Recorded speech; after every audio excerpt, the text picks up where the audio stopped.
Buenas noches, hermanos. Qué placer es estar con ustedes otra vez, como todos los miércoles, ¿verdad? Estamos aquí en la casa del Señor gozándonos de la palabra de Dios. Pero ahora me toca el privilegio de traer la palabra. Tony nos ha dado ese privilegio de compartir la palabra de Dios con los hermanos cada vez en cuando, y eso nos da tanto gozo tener esa oportunidad, ¿verdad? Porque qué mejor hay que compartir con los hermanos la palabra de Dios. Amén.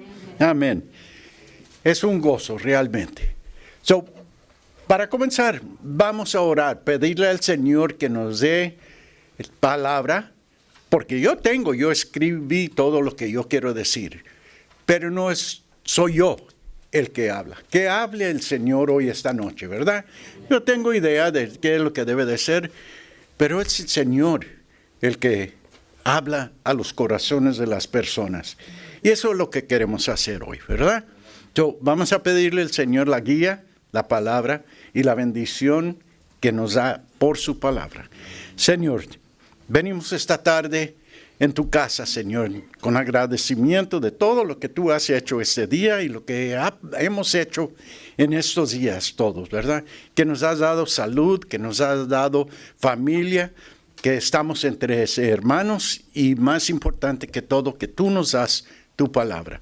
Señor, guíanos esta noche, abre corazones, abre entendimiento, abre oído para escuchar tu voz.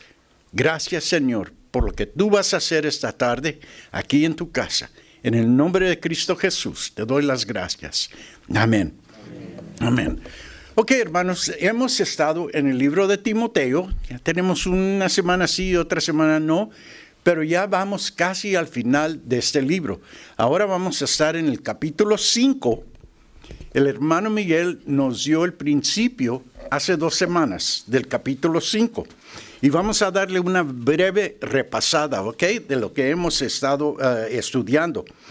En todo el libro entero de Timoteo fue escrito por Pablo para instruir a Timoteo cómo guiara la iglesia de Éfeso, para que fuera creciendo, fortaleciéndose y al mismo tiempo protegerla de la multitud de enseñanzas falsas que correteaban en esos tiempos, que no llevan a los creyentes a las promesas de Dios. Y eso es lo que es la iglesia, para guiarnos para recibir las promesas de Dios. En este libro, lo primero que Pablo le advirtió a Timoteo fue que no permitiera entrar a la iglesia falsas doctrinas. Falsas doctrinas están por donde quiera. La felicidad, la prosperidad. En esos tiempos existía lo mismo, no del mismo nombre, pero existían falsas doctrinas. Eso fue en el capítulo 1, versículo 3 al versículo 11. Nada acaba el crecimiento espiritual de una iglesia, de un hermano, de un creyente, que estar confundidos de qué es verdad. La verdad de Cristo, de Dios, es todo, es lo más importante. Y eso es lo que las falsas doctrinas confundían y desviaban a los hermanos. Pablo instruye a Timoteo cuáles son los requisitos para alguien que desea servir en el llamado al ministerio. Eso lo encontramos en el capítulo 3, versículo 1 a 13. No, nomás se lo estoy repasando, ¿ok? Y nos distingue entre los diferentes ministerios que hay dentro de la iglesia. Había obispos, pastores, diáconos, diaconesas y ancianos. Y nos da instrucción exactamente de cómo se deben de seleccionar y el proceso que van a llevar por eso. Pablo también le habló a Timoteo de lo que podía enfrentar en el futuro. ¿Recuerdan eso? Eso está en el capítulo 4. La apostasía que iba a venir en ese tiempo. apostasía, que se iban a separar de la iglesia, la verdad. Eso está en el capítulo 4, versículo 1 a 5. Y le dio instrucción a Timoteo cómo es el buen ministro de Jesús.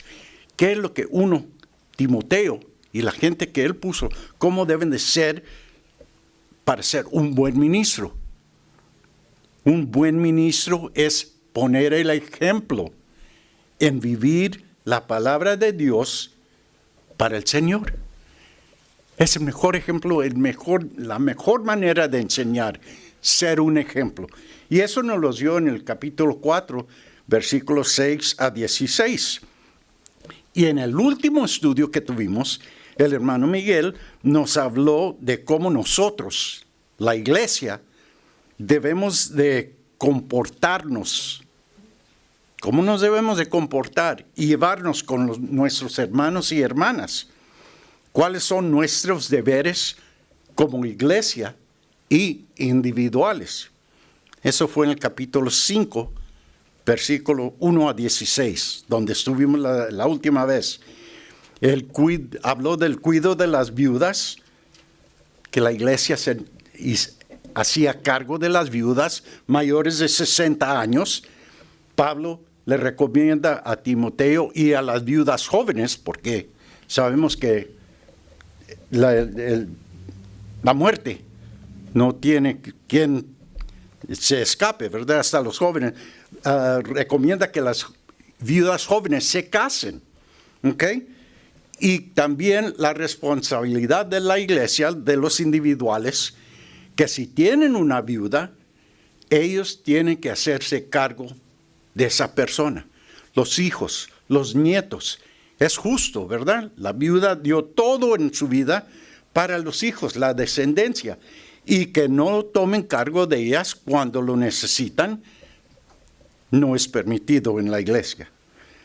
Eso fue lo último que estudiamos. Ahora, aquí continúa Pablo dando instrucción a Timoteo. En esta sección habla de la importancia de elegir hombres calificados, aptos para servir como ministros en la iglesia. Algo tan importante, no se puede poner suficiente énfasis, ¿verdad? ¿Por qué? Porque los líderes, los ministros en la iglesia son los que guían a la iglesia. Y es tan importante, y es una posición de tanta importancia que uno tiene que pasar por un proceso para ver si es apto y dedicado a hacer eso. No cualquier persona puede servir en el ministerio. Y eso es lo que vamos a ver aquí, cómo es que la selección de estos líderes debe de ser. Y por eso es que le puse el título a esta porción de la Escritura, la selección de líderes espirituales. Énfasis en esa palabra, espiritual. Porque cualquier persona puede llegar a mover sillas y estacionar carros, pero para ser un líder tiene que ser una persona que se dedica al estudio de la palabra para guiar a su iglesia en las cosas espirituales, no en las cosas de este mundo. Por eso es que es tan importante, ¿verdad? Ok, vamos a comenzar. Vamos a ver versículos 17 y 18, que ya lo repasamos con el pastor Tony, pero dice así: los ancianos que gobiernen bien sean tenidos por dignos de doble honor, mayormente los que trabajan en predicar y enseñar. Pues la Escritura dice: no pondrás bozal al buey que tría, y digno es el obrero de su salario. Primeramente, vemos aquí que habla de los ancianos. En el versículo 1 del capítulo 5, habló de ancianos también, pero eso se refería a la gente mayor, ya hombres mayores. ¿Cómo es que cómo es que debe de comportarse con hombres mayores? Pero aquí está hablando de los ancianos, los líderes de la iglesia, que son obispo, pastor, diácono, o cualquier líder espiritual. So, hay distinción aquí. ¿Okay? Estos son los hombres maduros en el Evangelio. Cuando uno se usa esa palabra anciano, se refiere a alguien que ha estudiado, que es maduro en el Señor, no un novato. Dice, y que gobiernen bien. Que gobiernen bien. ¿Gobiernen qué? Su casa, sus cosas individuales, su comportamiento en la iglesia. Podemos ver aquí mismo en este libro, en el capítulo 3, versículo 1, que son las calificaciones de un buen siervo. Déjenme leérselos aquí. Es el capítulo 3, versículo 1. Pablo, fiel, palabra fiel, si alguno anhela obispado, buena obra desea, pero es necesario que el obispo sea irreprensible, marido de una sola mujer, sobrio, prudente, decoroso, hospedador, apto para enseñar, no dado al vino, no pendencioso, no codicioso de ganancia deshonesta, sino amable, apacible, no avaro, que gobierne bien su casa, que tenga a sus hijos en su gestión con toda honestidad. Pues el que no sabe gobernar su propia casa, ¿cómo cuidará la iglesia de Dios? Y sigue adelante, dando las calificaciones, los requisitos. Y también en el libro de Tito nos da las mismas calificaciones, requisitos para los ancianos, los gobernantes en la iglesia. Dice, primero de Timoteo, lo acabamos de leer, ¿verdad? Dice en el libro de Tito, por esa cosa te dejé en Creta. Pablo le está diciendo a Tito cuando él plantó las iglesias en Creta, para que corrigéis lo deficiente. ¿Cuál era el mandato de Tito? Para que corrigiera los problemas y lo que no se entendía en las iglesias de Creta. Por eso es que lo dejó allí. Y estableces ancianos en cada ciudad. Ahora, él tenía su trabajo, era de encontrar hombres aptos para ser ministros en las iglesias de Creta. Así como yo te mandé, le dice Pablo, y que fueran irreprensibles otra vez, marido de una sola mujer, porque en esos tiempos tenían 3, 4, pero no es correcto en los ojos de Dios. Dios hizo un hombre y una mujer. Ese es el matrimonio. Pero sabemos que el hombre mete sus manos ahí, el diablo mete sus patas y hace muchas cosas. Por eso es que el requisito dice, marido de una mujer, el ejemplo, ¿ok? Y tenga sus hijos creyentes que no estén acusados de disolución ni de rebeldía, porque es necesario que el obispo sea irreprensible como administrador de Dios, no soberbio, no iracundo, no dado al vino, etcétera, etcétera, etcétera. Las calificaciones de un obispo o de un siervo de Dios tienen que ser estas observadas por la iglesia, ¿verdad? Ahora, si un día me ven a mí que me estoy cayendo, saliendo de una cantina, ¿qué van a hacer? ¿Qué van a hacer? No que lo van a ver, pero ¿qué es lo que van a hacer, verdad? Tienen la responsabilidad, la iglesia, de corregir eso. Tienen la responsabilidad, ustedes, cada uno de nosotros.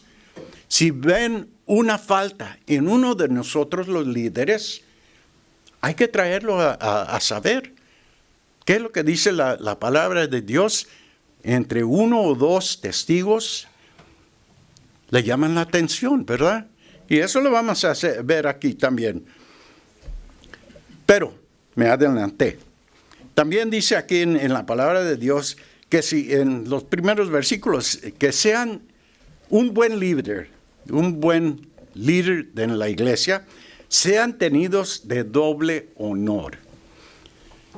Cuesta trabajo traer la palabra. Cuesta mucho trabajo estudiar, tiempo, esfuerzo. Y lo más importante es que se tiene que dar correctamente, porque no puede meter uno sus ideas en lo que trae la palabra de Dios, ¿verdad?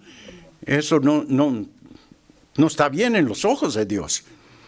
Por eso es que le dice Pablo a Timoteo que la iglesia tenga por doble honor a uno de los mejores, a los buenos líderes. Ahora, en ese tiempo, doble honor era de paga. Le pagaban a los pastores. Y dice, los que sirven con mayor esfuerzo y excelencia, que reciban remuneración apropiado. Sean tenidos de doble honor. ¿Okay? No solamente tenerlos en alta estima, pero pagarles suficiente para que se mantengan, para que tengan ese tiempo para dedicarlo a la enseñanza de la gente, de los creyentes. También dice ahí la palabra que me fijé, mayormente a los que predican. ¿Por qué dice mayormente? Porque como dije anteriormente, cualquier persona que se le ponga en el corazón puede servir poniendo sillas, que es necesario, limpiando, ¿verdad? Trayendo un refresco. Eso es para el beneficio de la iglesia. Y lo hacen con todo corazón, y lo hacen muy bien. Pero mayormente el que trae la palabra, porque como dije, cuesta. Dice también la palabra aquí, trabajan. En el griego, el griego pone énfasis no tanto en cuánto trabajan, pero el esfuerzo que se pone en enseñar. Ahora, hermano, le voy a decir que yo me tengo que quemar las cejas para traer un mensaje. A mí me toma bastante tiempo. Y no que les quiero hacer que me hagan la barba ni nada. Pero para mí es difícil. Es difícil. Primeramente es en español. Y mi idioma nativo es inglés. Si fuera en inglés, se les cayera el oído de tanto que hablo. Pero en español es difícil para mí. Es difícil. Eso me toma mucho tiempo. Ahora, yo no estoy pidiendo más pago que el pastor Tony, ¿eh? No piensen eso. No piensen eso. Si me pagan igual, está bien. Pero es el esfuerzo que eso es lo que quiere distinguir aquí Pablo en lo que dice. Es el esfuerzo que uno pone, ¿verdad? Ahora, ¿en qué cosas? En predicar y enseñar. Primeramente, predicar. ¿Qué es lo que es predicar?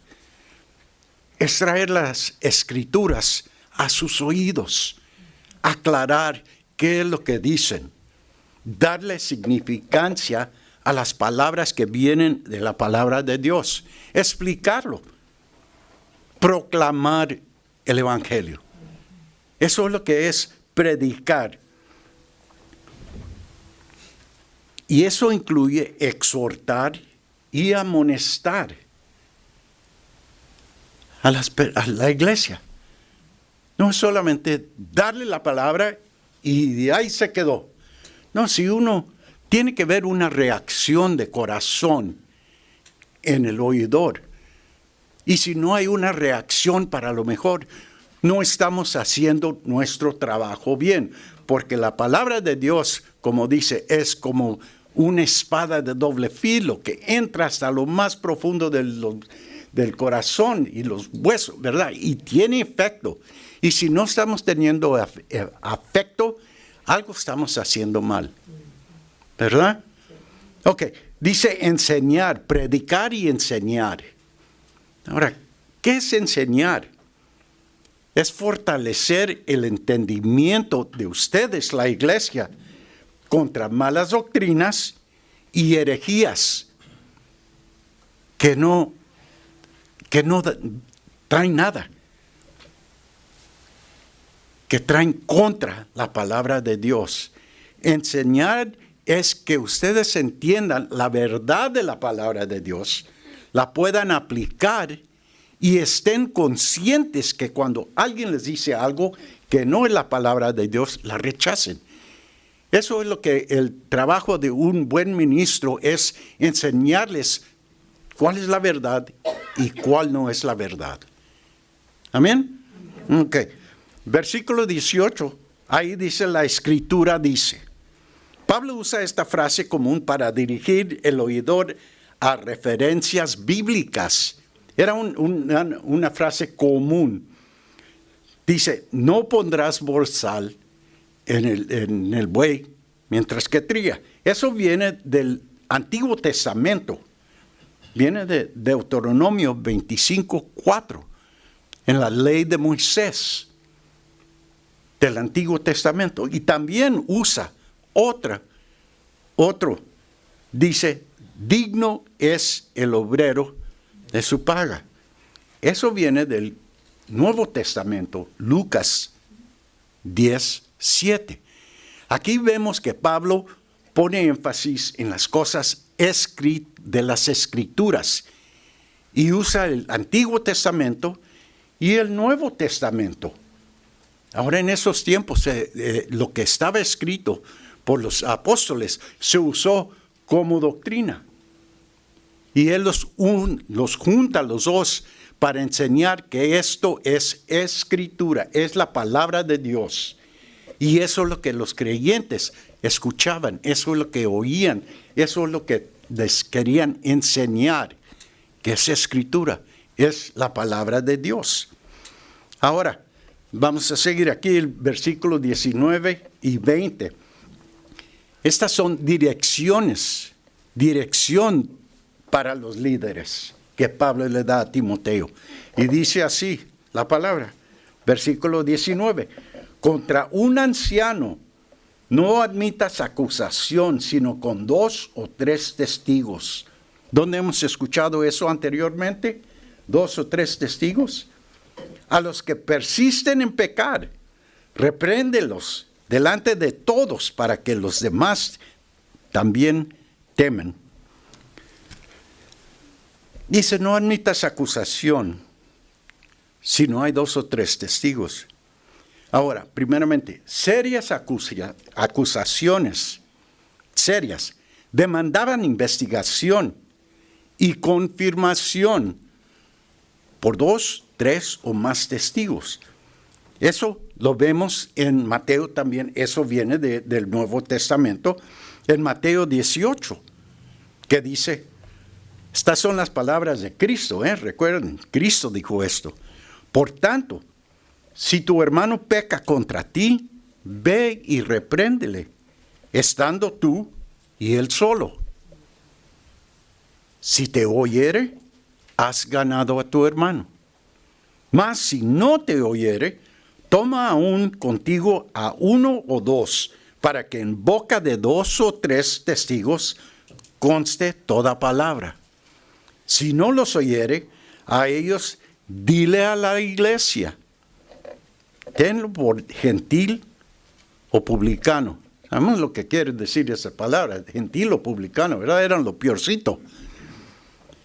De cierto os digo que todo lo que atéis en la tierra será atado en el cielo, y todo lo que desatéis en la tierra será desatado en el cielo. ¿Qué quieren decir con estas palabras? Hay que investigar, hay que probar algo, una acusación. Si una acusación sale correcta, hay que remover a esa persona de una posición de líder espiritual. Ahora, si no quiere entender, si yo no quiero entender y todavía me estoy emborrachando y me están encontrando en las cantinas cayéndome, sáquenlo de la iglesia, porque no entiende ese hombre. No puede tener una posición de liderazgo espiritual. Ahora el proceso no aplica solamente a los miembros de la iglesia, sino más importante, para los líderes, las cabezas, lo que ustedes ven. Es más importante, porque no solamente hace daño a ustedes, está haciendo daño a toda la iglesia. Le está dando un mal nombre a Cristo Jesús. Nadie, y lo digo, nadie es exento de la tentación ni el pecado. He conocido pastores que han caído y de seguro ustedes han tenido una experiencia, ¿verdad? Más o menos.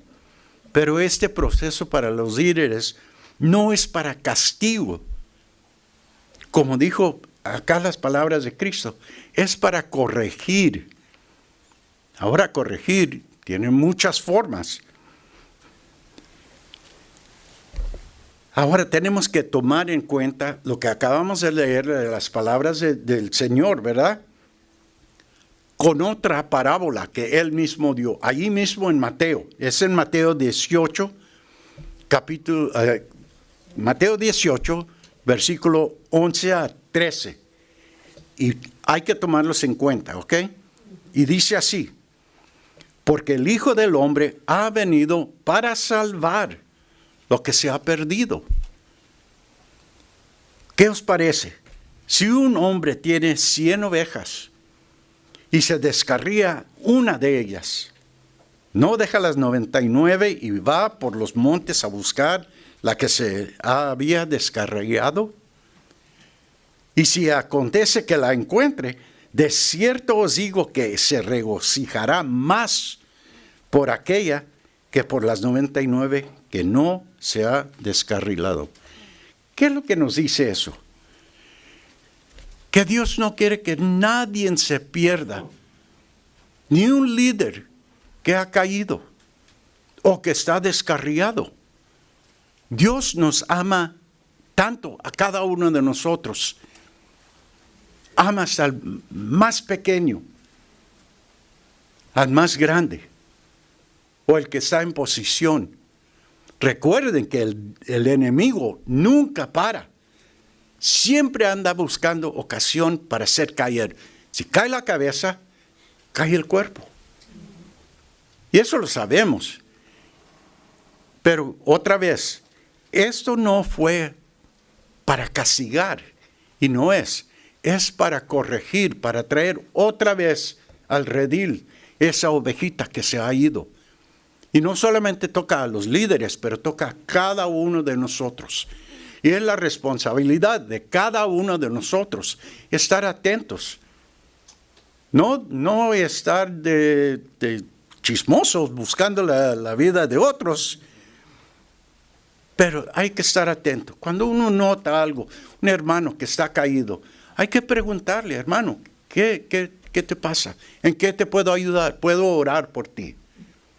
Eso es cuidarnos unos a los otros. Eso es nuestra responsabilidad como iglesia. Y esta acción, esto lo que hacen para los líderes, es para todos. Y es una lección para cada uno de nosotros, para todos los creyentes.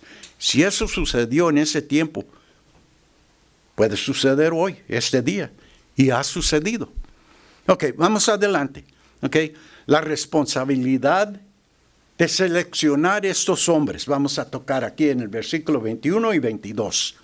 Y dicen así: te encarezco delante de Dios y del Señor Jesucristo y de sus ángeles escogidos, que guardes estas cosas sin perjuicios, no haciendo nada con parcialidad.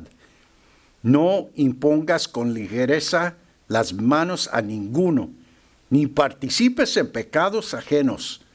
Consérvate puro. Ahora, mucha información hay para masticar, ¿no? Para entender. Pero primeramente le dice: te encarezco. ¿Qué es eso? Acentuar la importancia o el interés de una cosa. Pon cuidado. Pon oído a lo que te estoy diciendo. Pablo le dice a Timoteo: te mando esto que tú hagas, pon atención y haz esto. ¿Qué es lo que le encarece? ¿Qué es lo que quiere de Timoteo? primeramente, guardar sin perjuicio ni parcialidad todas las instrucciones que yo te he dado, de la selección de los líderes de la iglesia. Que hagas todo con justicia y sabiduría en el Señor en la selección de líderes espirituales en la iglesia. No permitas que haya ninguna preferencia en el proceso de la selección. ¿Por qué? Si hay preferencia, no es de Dios, es del hombre. Y así no funciona la iglesia, no funciona Cristo así. Dios Padre, el Señor Jesús y los ángeles escogidos. ¿Qué quiere decir con los ángeles escogidos? Es la primera vez que yo veo esto en las Escrituras. Estos son los ángeles que Dios escogió desde antes del tiempo para estar con Él en su reino. Un tercio se fueron con del demonio, ¿verdad? Pero hay millones y millones y millones, pero estos son los selectos que están alrededor del Señor, de Dios, cuidándolo, alabando su nombre, en su reino. Y lo que nos está diciendo aquí Pablo es que Dios Padre, Señor Jesucristo y estos ángeles nos están viendo. Nos ven todo lo que hacemos. Tienen el ojo en todo el universo, en cada iglesia, en cada vida, en cada corazón. Es lo que nos está diciendo aquí.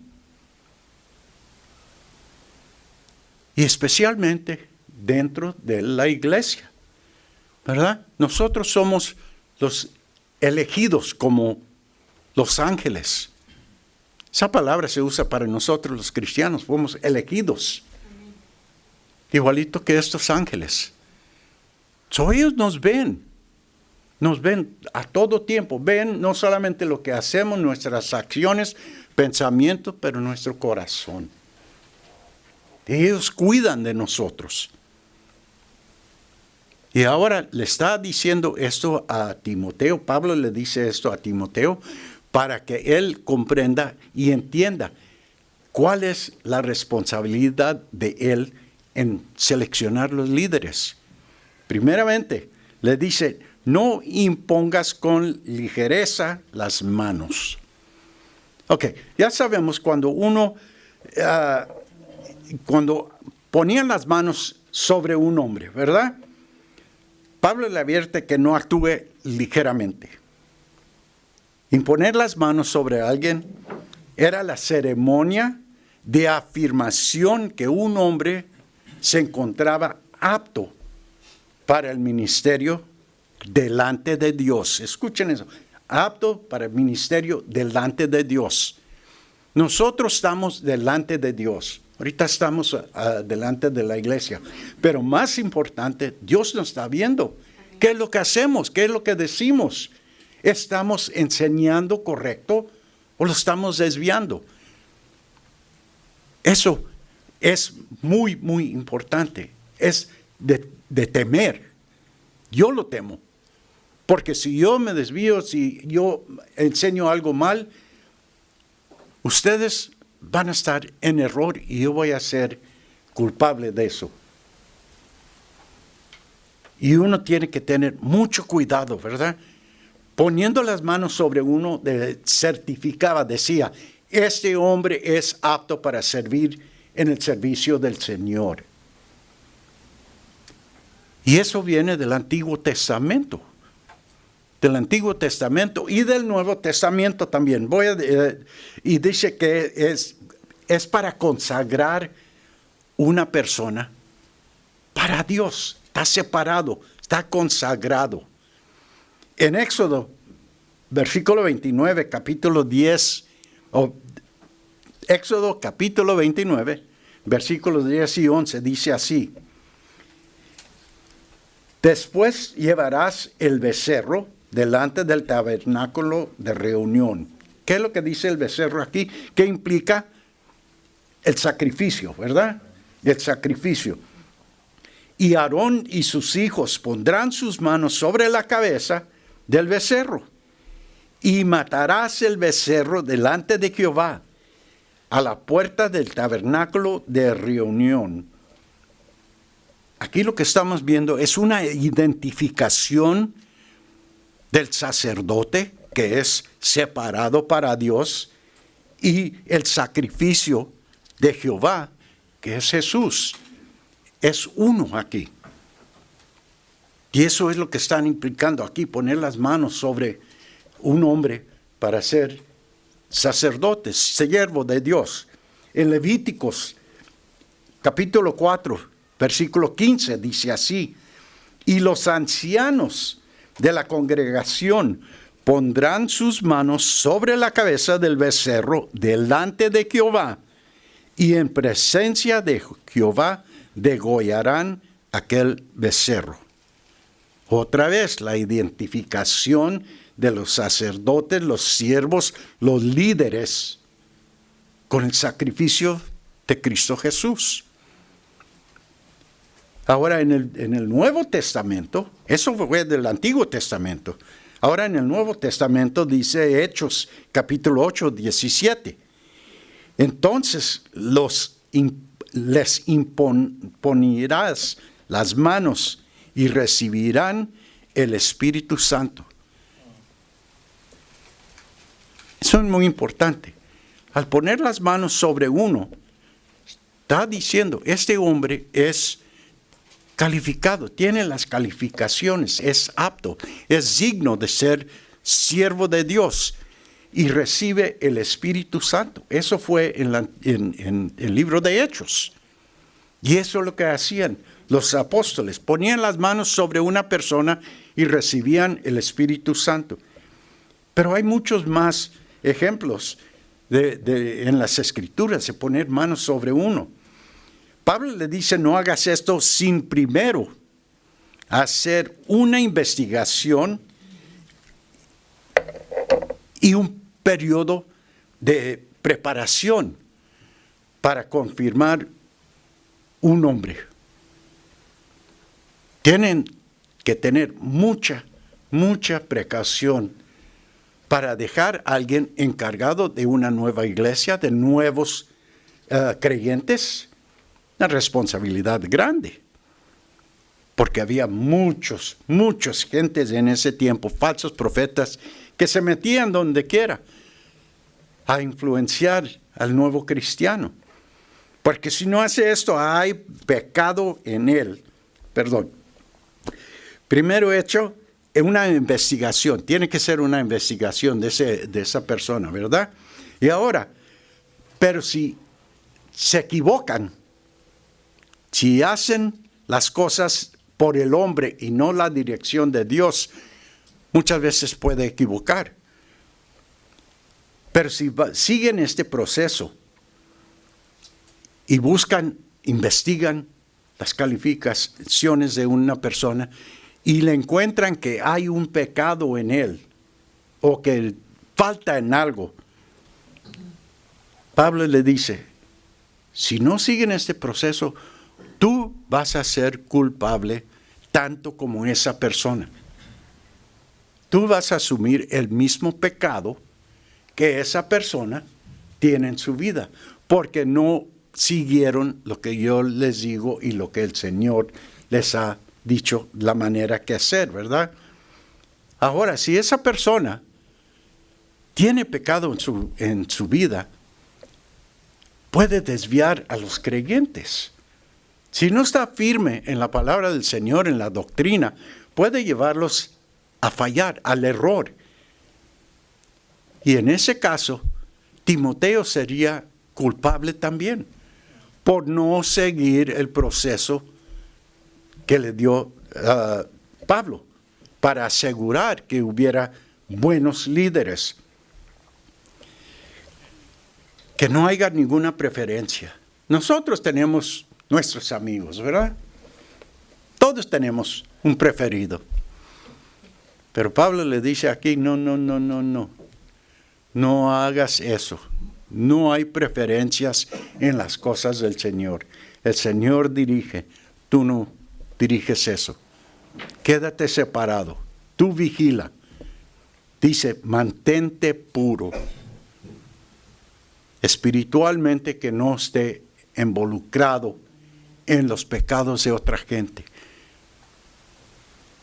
Que los otros miembros seleccionen, que hagan la investigación, que traigan todos los datos, que se las presenten y luego tú puedes escoger si es correcto. Ahora, quiero que entiendan, en ese tiempo la iglesia en Éfeso tenía mucha necesidad de buenos líderes. Como dije, había mucha falsa doctrina, muchos predicadores ambulantes que iban por ciudad en ciudad, y ese era un problema bastante grande, no solamente en Éfeso, pero en todas las iglesias. Pero tenían que tener líderes calificados para hacer crecer a la iglesia. No solamente mantenerla, pero hacerla crecer. Y tenían que seleccionar personas aptas, con calificaciones que podían hacer ese trabajo. Y ese proceso tenía que ser cuidadosamente guardada. Amén. Ahora, en el siguiente versículo, es un consejo personal a Timoteo de Pablo. Y dice así el versículo 23. Ya no bebas agua, sino usa de un poco de vino por causa de tu estómago y de tus frecuentes enfermedades. Aquí vamos a tomar un pedacito, ¿ok? Aparentemente Timoteo solamente tomaba agua.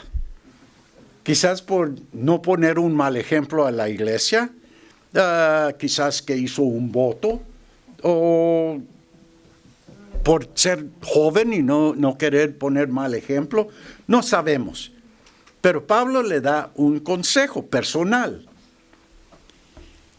Ahora, en el mundo antiguo, en muchas partes el agua estaba contaminada. Como hoy en este día en muchas partes del mundo está contaminada. Tiene parásitos y tiene microbios que causan enfermedades. Y aquí nos da a saber Pablo que Timoteo tenía ese problema estomacal. Solo le aconseja, usa un poquito de vino, pero úsalo como medicina. El vino se usaba como medicina en esos tiempos, como era fermentado y tenía pues el alcohol, él se usaba como desinfectante. Y Pablo le dice, usa un poquito para tu pancita, ¿verdad? Ahora, Pablo no le está diciendo que baje su nivel moral por usar un poco de vino como líder espiritual, ¿verdad? Ni le da licencia para embriagarse, sino para su bien físico. Aquí es donde quiero hacer pausa, Yo sé que han escuchado esto. Ahora, un texto fuera de contexto es un pretexto. Y yo no sé cuántas veces he escuchado a cristianos decir, no, pues un traguito no es mal. Si Pablo le dijo a Timoteo que se tomara un vinito, ¿verdad? De seguro lo han escuchado ustedes. Pero aquí es un ejemplo de la carnita, queriendo decir, eso no es lo que quiere decir, ¿verdad? Y como dice, un texto fuera de contexto es pretexto. Si queremos pretexto, no necesitamos que usar la Biblia, pero el cristiano lo usa, ¿verdad? A la conveniencia. Y de seguro hay muchos más pasajes que cuando nosotros queremos hacer algo, la palabra de Dios no nos detiene. Y ahí está el mal. Ahí está el mal. Porque sabemos que estamos incorrectos, ¿verdad? Y seguimos. Y ahí está el pecado. Si uno quiere ser líder en la iglesia, no puede hacer eso. Si uno quiere ser cristiano, no puede hacer eso. Porque está defraudando a nuestro Señor. Está usando su palabra como un pretexto para pecar. Y eso en los ojos del Señor no está bien y uno va a pagar por él. No digo hoy ni mañana, pero como dijimos, Dios Padre, Señor Jesucristo y los ángeles escogidos ven nuestro corazón, nuestras acciones y nuestros pensamientos. Y con eso lo voy a dejar ahí. No hay pretexto.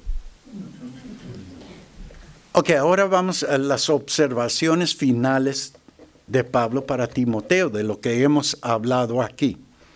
En el versículo 24 y 25 dice: los pecados de algunos hombres se hacen patentes antes que ellos vengan a juicio, mas a otros se les descubren después.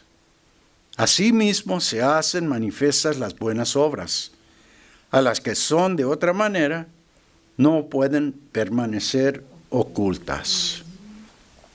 Ok, los pecados de algunos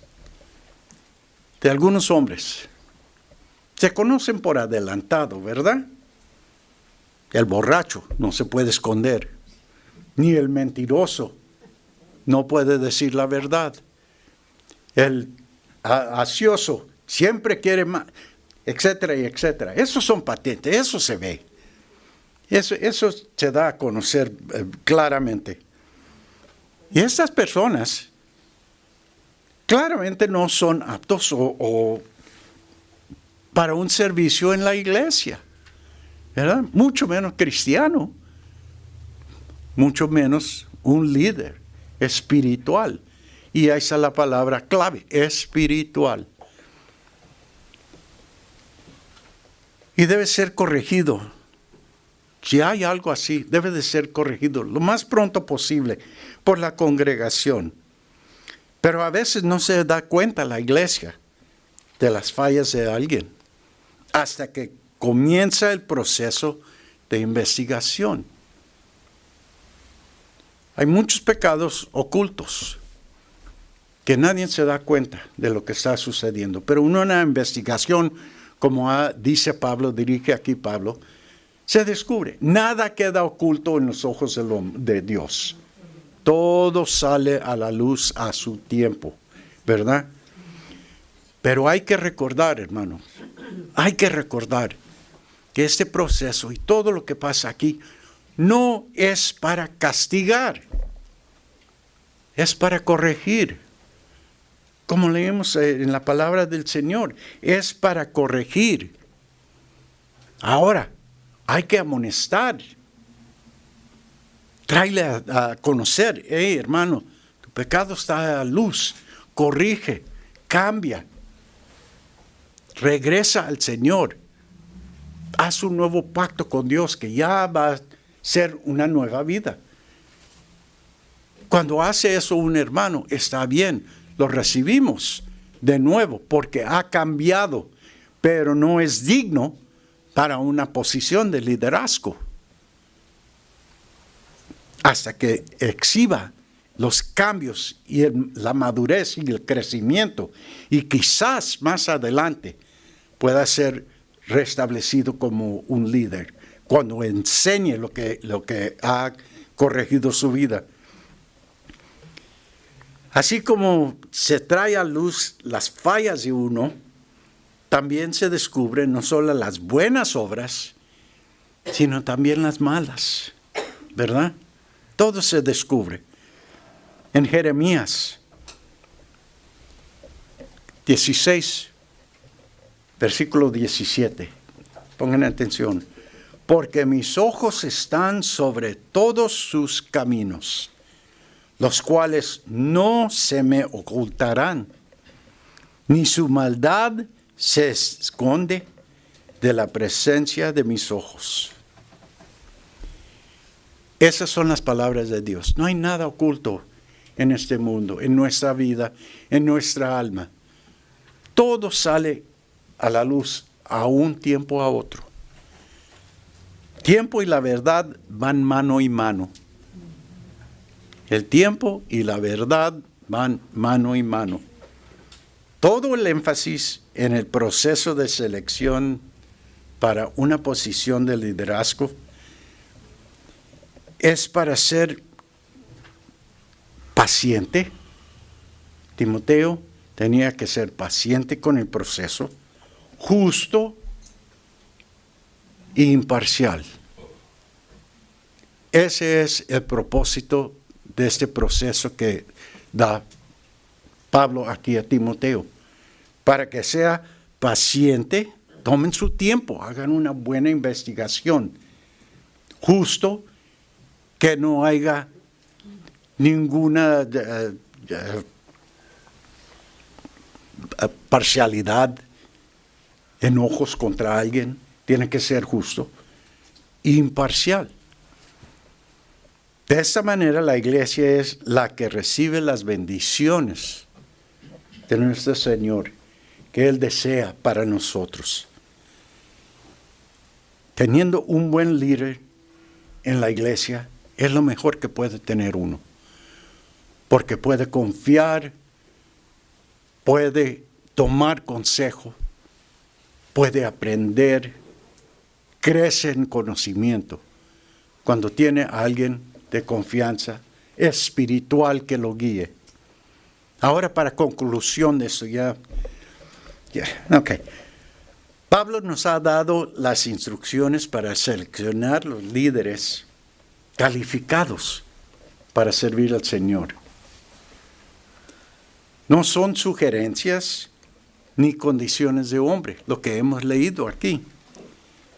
Son mandatos inspirados por el Señor Cristo Jesús a su iglesia.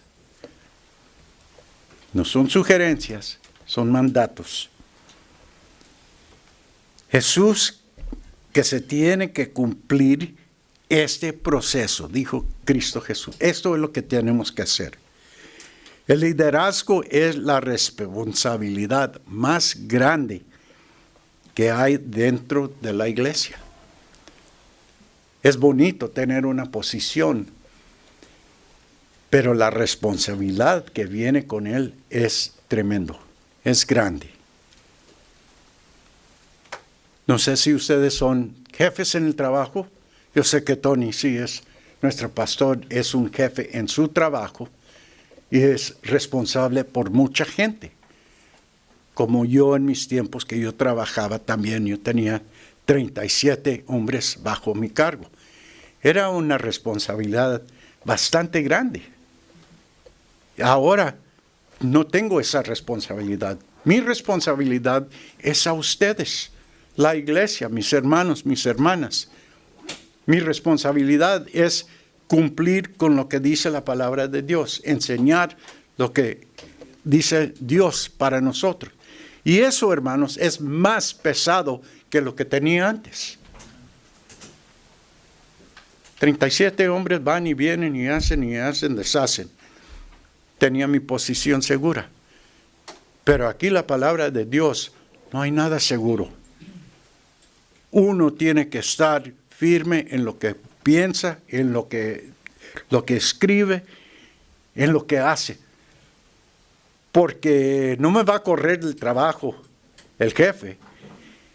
El Señor en ese tiempo, en ese día, me va a dar la respuesta a mi vida. Y le temo más al Señor que a un jefe en esta vida. ¿Verdad? Porque el trabajo viene y va y se acaba. Pero la vida eterna se puede perder por no enseñar la palabra correcta. Y eso es temible. Ahora, tenemos que orar por los líderes en esta iglesia. Porque sabemos que el enemigo nunca para. Nunca para. Siempre anda buscando cómo tumbar el líder espiritual de la iglesia. La oración es lo que nosotros necesitamos para apoyar a nuestro pastor, a nuestros pastores, a todos los hermanos. Que el enemigo no entre en esta su casa. Que esté fuerte aquí. Porque sabemos que el enemigo está como un león rugente, dando vuelta a ver quién se come, ¿verdad? Y la única manera que eso lo podemos poner afuera es con la oración. Por eso es que es tan importante que se mantenga la iglesia en oración para proteger nuestros líderes, los pastores y de toda la iglesia, no solamente esta, pero todas las iglesias de nuestro Señor Cristo Jesús.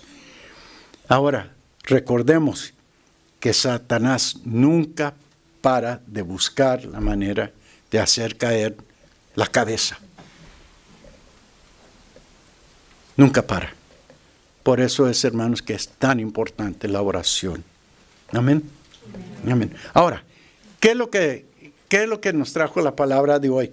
¿Qué es lo que aprendimos? ¿Qué es lo que escuchamos? ¿Qué es lo que retenemos en nuestra mente? El Señor nos ha hablado de lo que requiere de tus siervos para ministrar a su iglesia. Nos dijo exactamente qué es lo que quiere de nosotros, ¿verdad? Nos ha puesto a nosotros, la iglesia, para asegurar que esto se haga, que se haga a cabo. Recordando que tu deseo es corrección y arrepentimiento. Ese es el propósito de esto. Ese es el corazón de Dios. Ese debe de ser el corazón de la iglesia. Para traer a corregir y arrepentimiento. Otra vez, no castigo. No castigo. Ahora, que no se haga nada sin la dirección de Dios. Que Él sea el que dirige toditito. Que nos use a nosotros para enseñar su voluntad y que se haga así. Ahora es para proteger y guardar los líderes y hacerlos crecer en fidelidad y en conocimiento de la voluntad de Dios. Eso es lo que hace la oración, proteger. Y ese es el mensaje de hoy, que todos tenemos que tomar parte, todos somos parte de esta iglesia, los líderes tanto como ustedes, hermanos. Recuerden que nosotros somos hombres también, tenemos nuestras fallas, estamos dignos o hay propensidad, digamos, hay oportunidad de pecar, de caer también. Nadie es exento de la tentación y el pecado. Hay que orar, hermanos, hay que orar por los líderes, por todos nosotros, ¿verdad? Ahora, con eso es la palabra que yo traje para ustedes ahora. Ahora, Padre, llévanos con bien a nuestros hogares y que podamos retener todo lo que nos has revelado en tu palabra hoy esta noche. Gracias, Señor Jesús, y en tu nombre pedimos tu bendición, gracia y paz. Amén. Amén.